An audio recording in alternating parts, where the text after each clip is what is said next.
Ер нь яг square tailed гэдэг чинь яг юу хэлээд байна вэ гэхээр ерөөсөө л өдөөлт.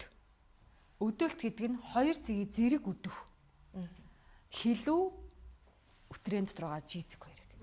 Тэгэхээр жизигээ сайн олоод тэрийгэ сайн өдөөх юм бол ер нь бол одоо энэ цацаж тавих буюу square-тэй хийх магадлал өндөрсөн. Гэхдээ хүн болгон хийж чадна гэдэг баталгаа бол байхгүй. Яагаад тэгэхээр энэ булчирхаа өөрөө эмэгтэй хүн болгонд том, жижиг, байршлын хувьд ялгаруулж байгаа шингэний их багын хувьд өөрөө штэ. Хүн болгоны нүд адилгүйтэй л адилхан байхгүй. Тэгэхээр энийг чи чадна гэд нөхрүүд болон эхнэрүүд эмэгтэй эрэгтэй аль аль нь ингээд өөригөө ч юм эсвэл хөндлөнгөөс чи заавал тавих хэрэгтэй гэж ингэж хүчилж ерөөсөө болохгүй. Тэгээ ер нь бол ингээд одоо ингээд 2 удаа ингээд подкастт одоо энэ ярилцлаганд орж байгаа нэвтрүүлэг нэг л юмыг аягуулсан ойлгосоо гэж би хүсэж байна. Юу гэхээр одоо ингээд ажиглаа тахаар миний одоо энэ ажлын туршлагаас харахад ерөөсөө эцсийн зорилго нь дурт тавихын төлөө гэж ингэж зорилго тавих ярилцлаганд ороод байгаа байхгүй юу?